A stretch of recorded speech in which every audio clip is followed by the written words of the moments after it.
Hello everyone, and welcome back to the channel. If you're planning to take the TOEFL in 2026, you've come to the right place. Today, we're redoing a deep dive into the updated TOEFL speaking section to make sure you're fully prepared. Let's get started. The 2026 TOEFL speaking section is designed to be a more authentic test of your English communication skills. It still consists of 4 tasks, but with some subtle changes you need to know about. You'll have 1 independent speaking task where you express your own opinion, and 3 integrated tasks where you'll listen to conversations or lectures and then speak about them. So, how are you scored? It boils down to 4 key areas. First, delivery, which covers your fluency and pronunciation. Are you speaking clearly and smoothly? Second, language use, which is all about your grammar and vocabulary. Are you using a good range of words and sentence structures correctly? Third and fourth are topic development and task fulfillment. Did you fully answer the question and organize your ideas logically?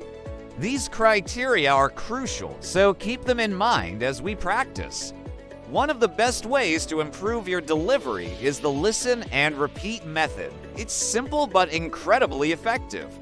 You listen to a native speaker, pause, and then repeat what they said, trying to mimic their pronunciation, rhythm, and intonation. This trains your mouth muscles and helps you sound more natural. We'll be using a similar approach today.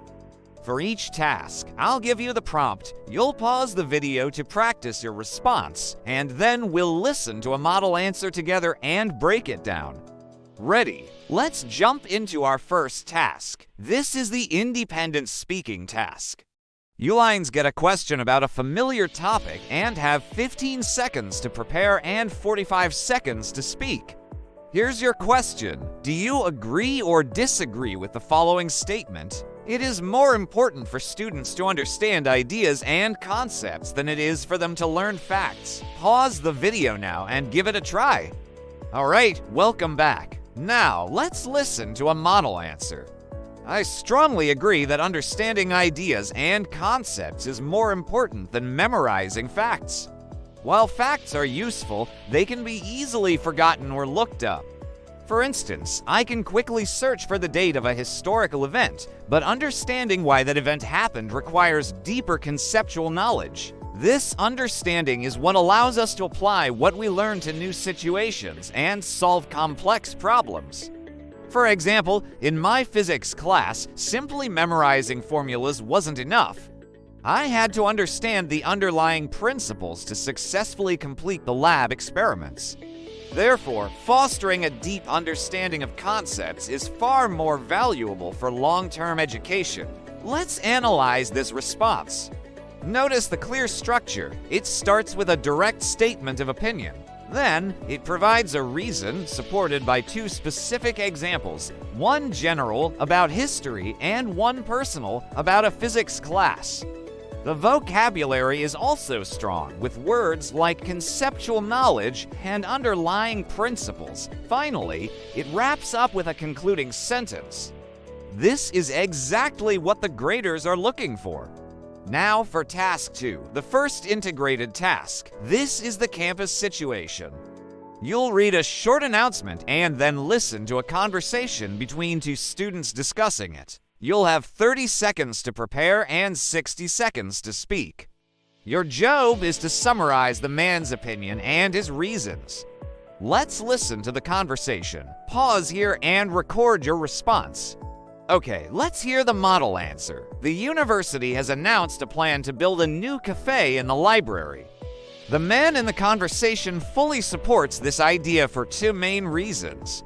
First, he thinks it will be incredibly convenient. He mentions that currently, he has to walk all the way across campus to the student center just to get a coffee, which wastes a lot of valuable study time.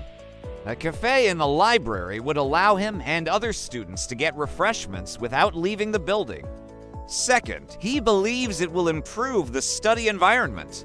He explains that the library can get too quiet, making it hard to focus, and the low hum of a cafe would provide some welcome background noise, helping him concentrate better on his work. What makes this answer great? It clearly states the man's opinion right away.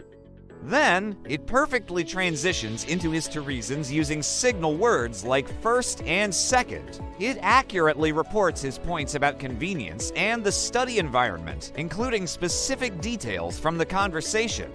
It's concise, well-organized, and directly addresses the prompt. Next up are the final two integrated tasks, which are based on academic topics. For these, you'll either read a passage and listen to a lecture, or just listen to a lecture. We'll focus on the listen-only version, which is common. You'll hear a short lecture excerpt and then summarize it. You'll have 20 seconds to prepare and 60 seconds to speak. Here's the lecture. Now, pause and practice. Welcome back. Let's check out a sample response. The professor discusses a biological concept called defensive mimicry, where a harmless animal imitates a more dangerous one to protect itself from predators. She provides a clear example to illustrate this: the hoverfly. The professor explains that hoverflies are completely harmless insects, but they look almost identical to bees, which can deliver a painful sting. Because of this resemblance in color and shape, predators like birds that have learned to avoid bees will also stay away from hoverflies, mistaking them for the dangerous insect.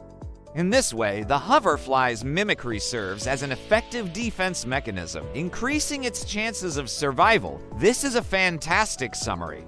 It starts by defining the main concept, defensive mimicry. Then, it seamlessly introduces the example of the hoverfly, just as the professor did.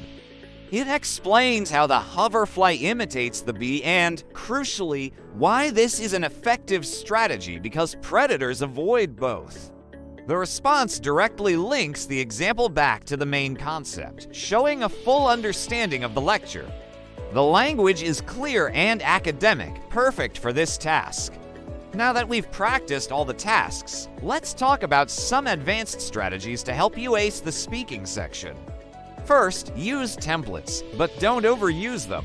Having a basic structure like the man agrees with the plan because ... double quotes is great, but make sure your answer doesn't sound robotic. Let the content flow naturally. Second, focus on your intonation and pacing.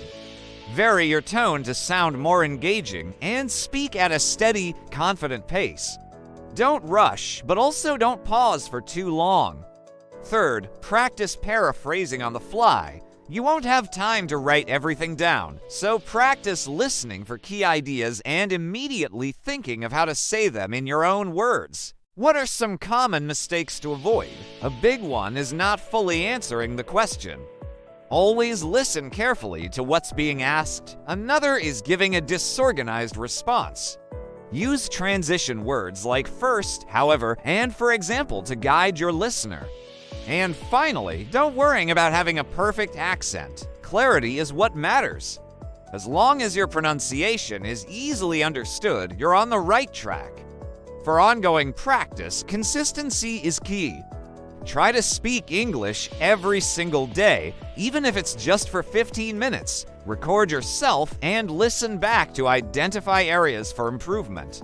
You can practice with sample questions online or even just summarize a short news article or a video you watched. The more you practice, the more confident you'll become. Remember, the TOEFL speaking section is a marathon, not a sprint. Every practice session, every mistake you learn from, and every new vocabulary word you master is a step in the right direction. You have the ability to do this, so keep practicing, stay positive, and you will achieve your target score.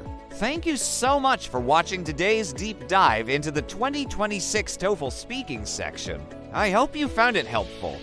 If you did, please give this video a thumbs up and subscribe for more TOEFL tips and practice. See you in the next one.